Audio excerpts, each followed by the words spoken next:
రూపం. అక్కడ కోటీశ్వరుడు పక్కన కుక్క రెండు సమానంగా చూడగలిసిన వాడే పరమహంస పరివ్రాజం. అలా ఎంతమంది ఉండగలరండి?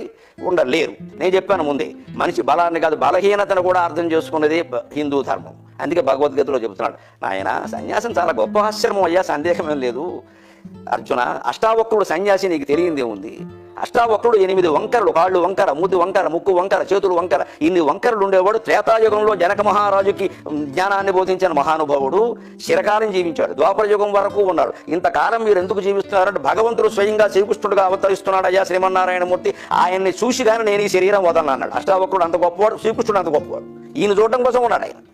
శ్రీకృష్ణుడు తర్వాత భారత యుద్ధం కూడా ముగిసి ఉన్నటువంటి సందర్భంలో ద్వారకలో ఉంటే అష్టావక్రుడు ఆయనకి అంత విదేక రాజ్యం నుంచి నడుచుకుంటూ వచ్చి యుగాల పర్యంతం జీవించి నడుచుకుంటూ వచ్చి శ్రీకృష్ణుడు దర్శించాడు. దర్శించాక శ్రీకృష్ణుడు అంతకంటే ఆయన విలువేమిటో తెలిసినవాడు కాబట్టి, పరమహంస పరివ్రాజకాచార్య అంటే అష్టావక్రుడు మించి ఎవరు ఉండే అవకాశమే లేదు కాబట్టి ఆయన దిగి వచ్చి అష్టావక్రుడు కాళ్ళు బంగార పళ్ళెంలో పెట్టి గడిగా నీళ్లు నెత్తి మీద జల్లుకున్నాడు శ్రీకృష్ణుడు. ఆశ్చర్యం అండి, భాగవతంలో ఉంటుంది ఈ పరిణామం. అలా కాళ్ళు కడుక్కుని నెత్తి మీద జల్లుకోగానే అలా వెనక్కి అష్టావక్రుడు పాపం ఏ కుర్చీలో కూర్చున్నాడు, ఎక్కడ కూర్చున్నాడు, ఇలా వెనక్కి జారబడ్డాడు, ప్రాణం వదిలేశాడు.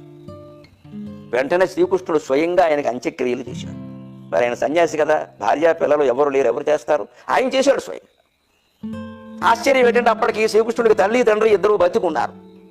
తల్లి దేవకీదేవి, తండ్రి వసుదేవుడు బతుకున్నారు. బతుకుండగా శ్రీకృష్ణుడు సన్యాసికి అంత్యక్రియలు చేశాడు. మన సమాజంలో పిచ్చి నమ్మకం, తల్లిదండ్రులు బతుకున్నవాడు ఎవరు కర్మకాండ చేయకూడదు, శవాన్ని మోయకూడదు, ఎక్కడికి వెళ్ళకూడదు, ఎన్ని నమ్మకాలు బూజు పెంచేశారు బాగా. అదేదో చేస్తే వీళ్ళ తల్లిదండ్రులు పోతారని ఎక్కడ లేదండి. శ్రీకృష్ణుడు స్వయంగా తల్లి తండ్రి బతుకున్నవాడు కర్మకాండ చేశాడు. దేవుళ్ళు మనకి మానవత్వాన్ని నేర్పితే మనం వాళ్ళని పూజించేసి మళ్ళీ దానవులుగానే మిగులుతున్నామండి. నన్ను మన్నింతులుగాక. నా ఆవేదన అంతా అదే. నేను ఆధ్యాత్మిక ప్రసంగాలన్నీ అత్యున్నతమైన మానవత్వం కోసం చేస్తాను. నేను ఊరికే ఆకులు పువ్వుల కోసం నేను మాట్లాడను. నాకు కావాల్సింది మానవత్వం, నాకు కావాల్సింది అత్యున్నతమైన ఔదార్యం, ఆత్మజ్ఞానం కావాలి మనిషికి.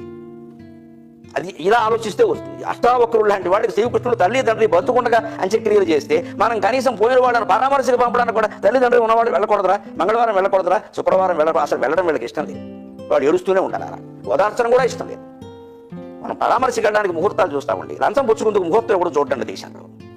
కొన్ని లంచం పుచ్చుకోవయ్యా, ఏకాదశి కదా అని మానేయి, ముక్కుడు ఏకాదశి కదా అని మానేయి, ఆదివారం కదా అని మానండి, నొక్కేస్తాడా. రాహుకారంలో కూడా పుచ్చేసుకుంటాడు. వీడియో రాహుకారం కదా, వీడియో యమగండం. మనకి డబ్బు వచ్చేది ఉంటే ఏ రోజైనా పుచ్చేసుకుంటాం. ఇవ్వాలనేసరికి మంగళవారం ఇవ్వకూడదండి, శుక్రవారం ఇవ్వకూడదండి. ఈ మధ్యన మా నాన్నగారు పోయారని వీళ్ళు ఇవ్వకుండా ఉండడం వల్ల వాడు పోయాడు.